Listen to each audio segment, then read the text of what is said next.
असंभव, कुछ नहीं होता दोस्त, ये परिकल्पनाएं हैं खाली। और मैं आज तो आपको बहुत ईमानदारी से और 12 साल के तजुर्बे का निचोड़ निकाल के बता सकता हूं कि इस दुनिया में असंभव नाम का कोई शब्द होता ही नहीं है।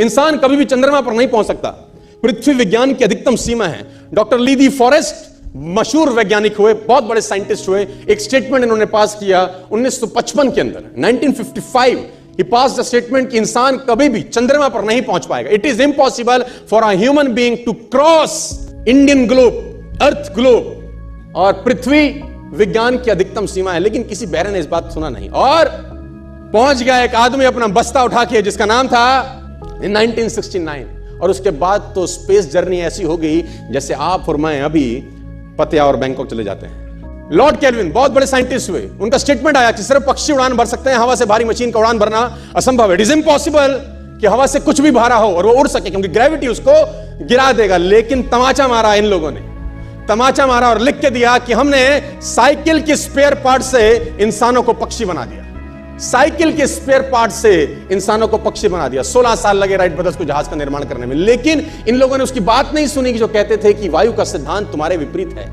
ये बात भंवरे को कही जाती थी कि भंवरा वायु के सिद्धांत के कारण कभी जीवन मोड़ नहीं सकता, क्योंकि उसके पंख उसके शरीर से हल्के रहते हैं। लेकिन भंवरा साला किसी स्कूल में गया नहीं आज तक। माई doctor told me I will never walk again.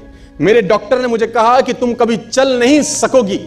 My doctor told me you will never walk again. My mother told me I would, and I believed my mother rather than doctor.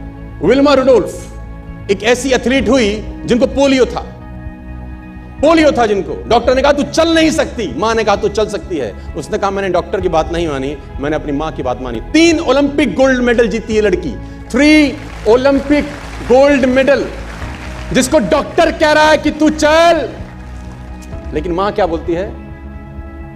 मैं आपको उदाहरण देना चाहूंगा sir. बहुत छोटे थे Albert Einstein, दुनिया के महान वैज्ञानिक में से एक हुए, मंद बुद्धि कहा जाता था उनको। 8 साल के थे, घर पहुंचे, मां को चिट्ठी दिया। When he was 8 years old, came to his home, given letter to his mother. मां को एक चिट्ठी दिया, मां ने वो चिट्ठी पढ़ा, 8 साल के थे, और चिट्ठी में प्रिंसिपल का खत था उसकी मां के नाम। प्रिंसिपल ने ये लिख के भेजा कि आपका बच्चा विलक्षण प्रतिभा का धनी है, ग्रेट पावर है इसके अंदर, क्योंकि बहुत बड़े साइंटिस्ट बने, बड़े हो गए। मंद बुद्धि बचपन में समझा जाता था, आपका बच्चा विलक्षण प्रतिभा का धनी है, इसके अंदर असीम संभावनाएं हैं।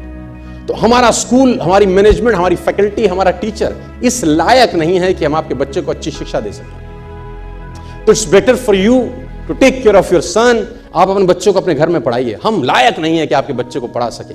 और उसकी मां ने पढ़ते पढ़ते आंखों में आंसू ले आई और उसने बच्चे को कहा कल से तू स्कूल नहीं जाएगा, मैं तेरी परवरिश घर पे करूंगी, क्योंकि तेरा टीचर तुझे इस लायक नहीं समझता। मतलब वो अपने आप को इस लायक नहीं समझते। बच्चा खुश हुआ, मोटिवेट हो गया और लग गया। उसकी मां का निधन हो गया, वो अल्बर्ट आइंस्टीन बहुत बड़े साइंटिस्ट हो गए। अल्बर्ट आइंस्टीन जब बहुत बड़े साइंटिस्ट हुए तो मकान शिफ्ट कर रहे थे अपना, और जीवन का सच्ची घटना वो अपनी ऑटोबायोग्राफी में लिखते हैं कि जब मैं मकान शिफ्ट कर रहा था तो एक ड्रॉस के अंदर मुझे वो व्हाइट कलर का पेपर फोल्डेड अवस्था में मिला। मुझे समझ नहीं था कि क्या है। मैंने उसको फोल्डिंग अवस्था से मिट्टी को हटा के जब खोला तो वो उस टीचर का लेटर था जो बहुत साल पहले टीचर ने मेरे हाथ में दिया था और मैंने अपनी मां के हाथ में रखा था। अब वो बड़ी उत्सुकता के साथ उस खत को पढ़ने लगे। जैसे उन्होंने खत पढ़ना शुरू किया और वो जार जार होकर रोए। उसमें लिखा था कि तुम्हारा बच्चा मंदबुद्धि है, ये हमारे स्कूल के लायक नहीं है, इसको आज के बाद हमारे स्कूल में मत भेजना, इसकी परवरिश खुद किया। मां ने उल्टा पड़ा, मां ने उल्टा पड़ा कि नहीं, ऐसा नहीं है, तू सब कुछ कर सकता है, तेरे हाथ पास पावर है, तेरे में प्रतिभा है, यू कैन डू वंडर्स। दोस्तों, इस दुनिया में किसी की बात मत सुनना, नेवर एवर बिलीव एनीबॉडी कि जो तुमको बोले कि तू नहीं कर सकता, कान पे मारना, बोला साले तू नहीं कर सकता, हम करेंगे।